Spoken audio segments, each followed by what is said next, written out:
Welcome back to my YouTube channel. I am so glad y'all are all tuning in and enjoying the Thanksgiving menu series.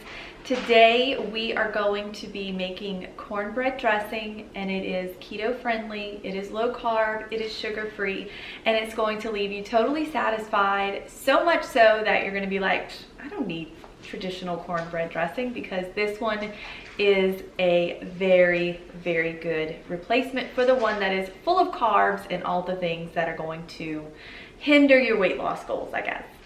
So before I start the video, I want to remind you to subscribe below if you haven't, hit the notification bell, comment, like the video, share the video, because that's going to help my channel grow. If you haven't checked out my e-cookbook, Big Easy Keto, it's available on datketolady.com. It has 63 of my personal recipes in it, and it's 12 bucks. You can print it after purchase if you'd like.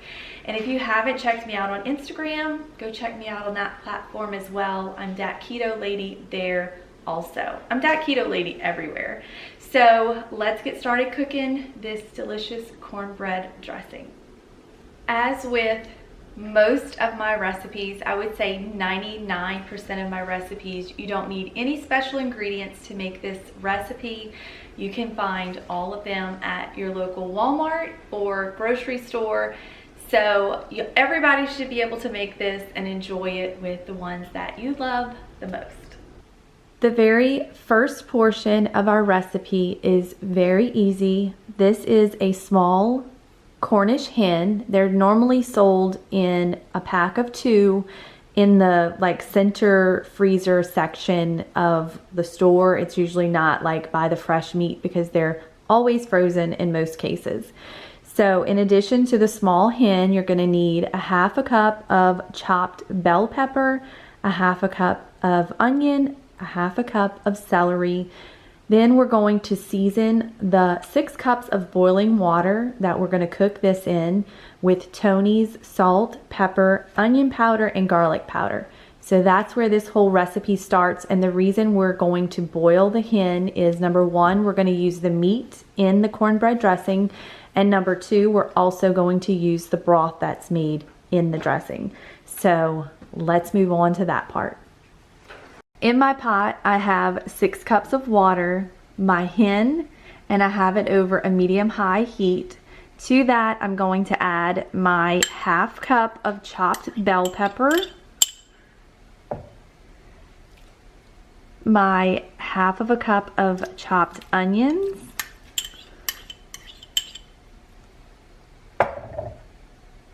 and to complete the Trinity, that's what we call it down here in Southeast Louisiana. This is the Trinity of seasonings: celery, onion, and bell pepper. I'm going to add 1/2 cup of celery. Now we are going to add in our other powdered seasonings. I'm going to add a 1/2 teaspoon of salt, a 1/2 teaspoon of pepper, a 1/2 teaspoon of onion powder, a 1/2 teaspoon of garlic powder, and a 1/2 teaspoon of Tony's or Cajun seasoning, whatever you can find in your area. And now we just let this come to a boil and cook our chicken. I'm gonna go over the ingredients that we're gonna need for the cornbread while the chicken is boiling. We're gonna go ahead and bake our cornbread. So the ingredients that we're gonna use is sour cream, baking powder, sweetener, eggs, almond flour, and then this is kind of the secret ingredient.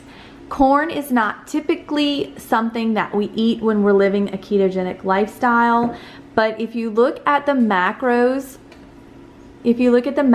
on this, there are 3 net carbs per serving, and there are 2.5 servings per container.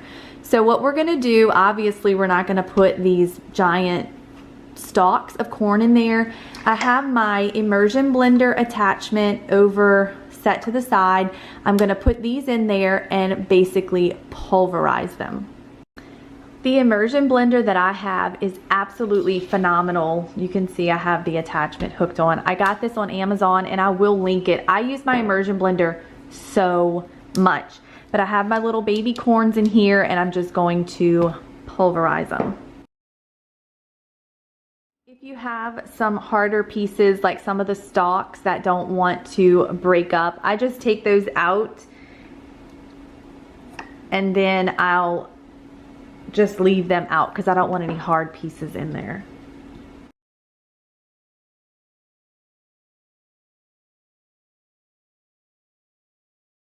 Now we're going to start putting the batter together for our cornbread. In my bowl I have my melted butter. I'm gonna add in my almond flour, my baking powder and my sweetener, 2 tablespoons of heavy whipping cream,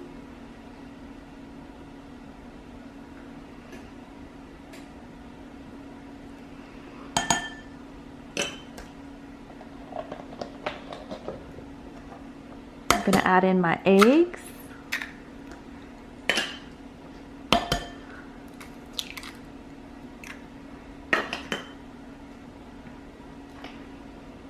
my sour cream,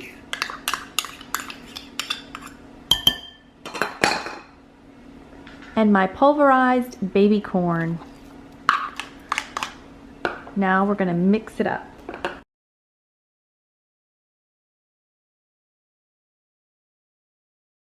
In my cast iron skillet, I have my butter. This is 2 tablespoons of butter, and this is an optional step, but I'm going to tell you, if you want your cornbread to be that crispy underneath side, this is the secret.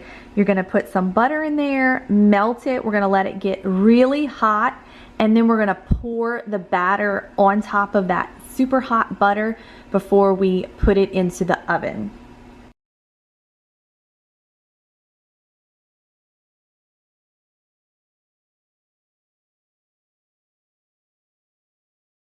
My butter is totally melted and you can see that it's starting to really bubble. It's hot.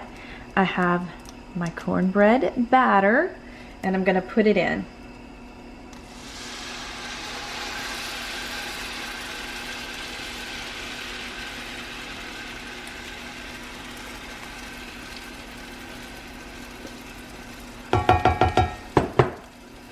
Now we're going to obviously turn the heat off and go put this in our preheated oven. About halfway through cooking the chicken, I always flip it over so that I'm getting an even cook and the upside is not, you know, raw. And then I always open this little space in between the breast and the legs just so I can get it cooked down in there. I've said this before, this is usually the spot that takes the longest to cook, so there's that. Our chicken is finished cooking and I'm going to take it now out of the broth that we've made, but this broth is so delicious. It is so well seasoned and it is amazing. So the next stop is going to be like taking the meat off of the chicken, whatever that's called.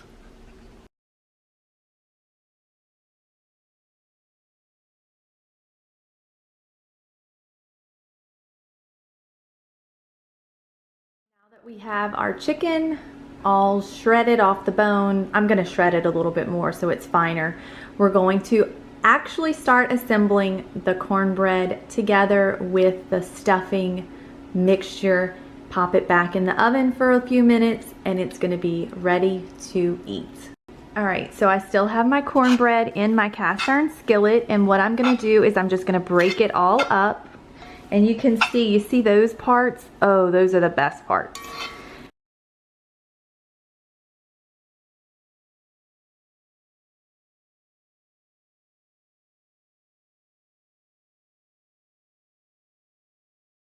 I did not use all of the chicken. I only used about half of what came off of the hen because obviously this is cornbread dressing and not a chicken bake.